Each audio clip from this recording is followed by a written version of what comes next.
اکبر. کل تک حال یہ تھا کہ مسلمان بادشاہ ہونے کے بعد بھی اس کی تہجد ترک نہیں ہوتی تھی. مسلمان بادشاہ ہونے کے بعد بھی اس کی تکبیر اولیٰ ترک نہیں ہوتی تھی. مسلمان بادشاہ ہونے کے بعد بھی اس کی سنتیں غیر موقعہ ترک نہیں ہوتی تھی. آج مسلمانوں کے پاس کچھ بھی نہیں ہے, پھر بھی نمازوں سے تو سکون ہے. کیا ہو گیا؟ اپنے اللہ سے رشتہ اتنا کمزور کر لیا. اور سن لو, دولت کے نشے میں خدا کی عبادت کو ترک کرنے والوں, جوانی کے نشے میں خدا کی عبادت کو ترک کرنے والوں, ایک دن آئے گا جب جسم کا رشتہ روح سے ٹوٹ جائے گا, جس کو موت کہتے ہیں. موت یہ تم بائک پہ بیٹھ کر جو اتراتے ہو, رات کی تاریکیوں میں نرم نرم گدوں پہ لیٹ کر زنا کے مناظر دیکھتے ہو اور فجر کی نماز پر سوتے پڑے رہتے ہو. میری مائیں اور بہنیں بھی موجود ہیں, بڑی بڑی بھالی یہ میری بہنیں ہیں, بڑی سادگی سے کہتی ہے مولانا ہمیں نماز کا ٹائم نہیں ملتا کیونکہ ہمیں تو کپڑے بھی دھلنے ہیں, ہمیں تو چاہے وہ کھانا بھی بنانا ہے, ہمیں تو چاہے وہ آٹا بھی گوندنا ہے, ہمیں تو بچے بھی پالنے ہیں. میں پوچھتا ہوں اے میری بہن تجھے زیادہ کام ہے یا سیدہ فاطمہ کو زیادہ کام تھا؟ تیرے گھر میں تو آٹا پیسا ہوا آتا ہے, تیرے گھر میں تو مرچ پیسی ہوئی آتی ہے, تیرے گھر میں تو گھر میں کنویں ہیں, جگہ جگہ نل ہے, اور اللہ اکبر ہینڈ پمپ تو ہر جگہ آ گئے ہیں. کتنی سہولتوں کا دور ہے, مگر قربان سیدہ فاطمہ الزہرا تو چکی اپنے ہاتھ سے چلاتی ہے اور آٹا خود پیستی ہے. سیدہ فاطمہ تو گھر میں کوئی کنیز نہیں, گھر میں کوئی نوکر چاکر نہیں. مولا کائنات سیدنا علی مرتضیٰ کرم اللہ تعالی وجہہ الکریم فرماتے ہیں چکی چلاتے چلاتے فاطمہ الزہرا کے ہاتھوں میں کٹے پڑ گئے تھے اور پانی بھرتے بھرتے ان کی پیٹھ پر مشکیزے کے کالے کالے نشان پڑ گئے تھے. مگر اس کے باوجود بھی 5 بچوں کی ماں 5 بچوں کی پرورش کرتے ہوئے فرض تو فرض ہے, نفل نماز جب عشاء کی نماز کے بعد نماز شروع کرتی ہے تو ایک ہی سجدے میں سیدہ فاطمہ پوری رات گزار دیتی ہے, اور جب صبح ہوتی ہے تو بڑی حسرت کے ساتھ اپنا سر سجدے سے اٹھا کر سجداز کرتی, مولا رات تو نے اتنی چھوٹی بنائی کہ تیرے نبی کی بیٹی فاطمہ دل کھول کے سجدہ بھی نہ کر سکی. ہائے افسوس انہیں رات چھوٹی پڑتی ہے عبادت کے لیے, اور میری بہنوں کو وقت نہیں ملتا.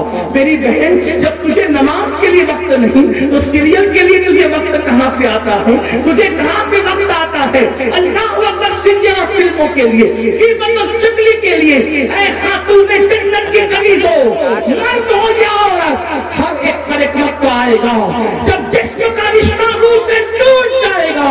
اور اللہ کے رسول غیب کا نبی صلی اللہ علیہ وسلم فرماتے ہیں سب سے زیادہ موت کے وقت اگر کسی کو تکلیف ہوتی ہے تو بے نمازی کو تکلیف ہوتی ہے. سب سے زیادہ پیاس اگر موت کے وقت کسی کو لگتی ہے تو بے نمازی کو لگتی ہے. سب سے زیادہ بھوک اگر موت کے وقت کسی کو لگتی ہے تو بے نمازی کو لگتی ہے. یہاں تک میرے آقا فرماتے ہیں اگر بے نمازی کو مرتے وقت 7 سمندروں کا پانی بھی منہ میں انڈیل دیا جائے تب بھی دنیا کی کوئی طاقت اس کی پیاس کو بجھا نہیں سکتی. کیا ہو گیا؟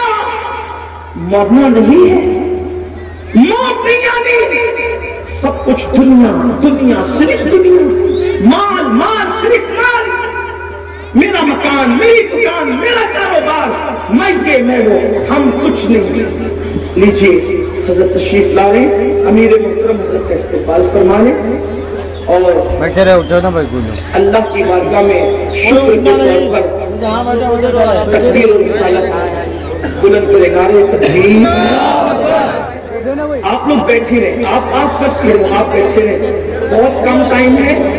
حضرت کی فلائٹ لکھنؤ سے اس ایسے وقت میں کہ 6 بجے حضرت کو لکھنؤ پہنچنا ہے, اس لیے آپ بالکل ڈسٹرب نہیں کریں. نعرے تکبیر, نعرے رسالت, حضور امیر سنی دعوت اسلامی, حضور امیر سنی دعوت اسلامی. آپ بیٹھے, آپ نہیں کھڑے, آپ بیٹھے, آپ بیٹھے. نعرے تکبیر, نعرے رسالت, مسلک اعلیٰ حضرت علامہ مفتی شاکر نوری صاحب قبلہ حضرت علامہ مفتی شاکر نوری صاحب قبلہ، نعرہ تکبیر، نعرہ رسالت، مسلک اعلیٰ حضرت، مسلک اعلیٰ حضرت، عشق محبت، عشق محبت، نعرہ تکبیر، نعرہ رسالت.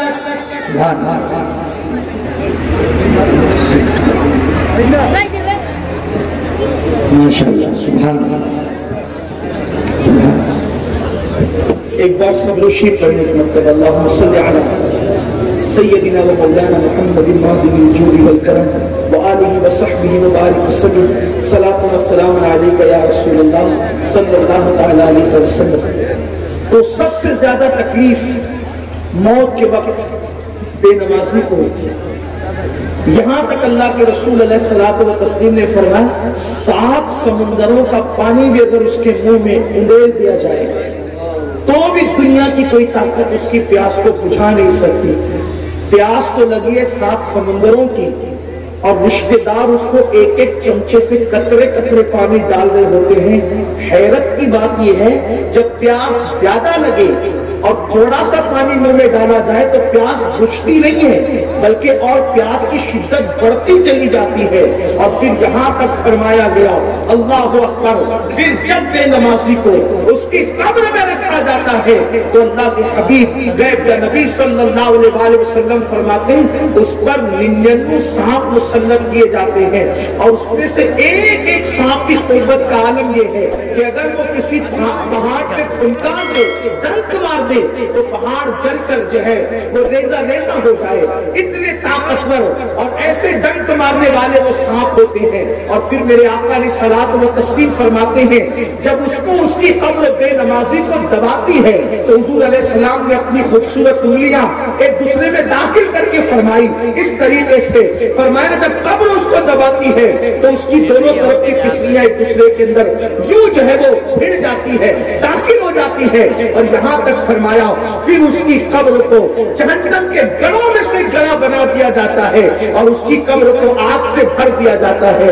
مجھے آپ بتائیں، آپ اندازہ تو کریں کہ ہم سب سے دشمنی کرتے ہوئے، سب سے بے مربتی پن کرتے ہوئے، سب سے نفرت اور عداوت کرتے ہوئے، سب سے لا تعلقی کرتے ہوئے اس قدر اللہ اکبر جو ہے وہ نفرتوں کے معاملے میں یا بے مربتی کے معاملے میں جو ہے وہ اس طریقے سے ہم ڈوب گئے کہ اب ہمیں اپنے آپ سے بھی پیار نہ رہا. لوگ کہتے ہیں انسان خود غرض ہے، میں کہتا ہوں اللہ کرے ہم خود غرض ہی بن جائیں اس سلسلے میں کہ اپنی آخرت کی فکر کرنے لگے، اپنی قبر کی فکر کرنے لگے.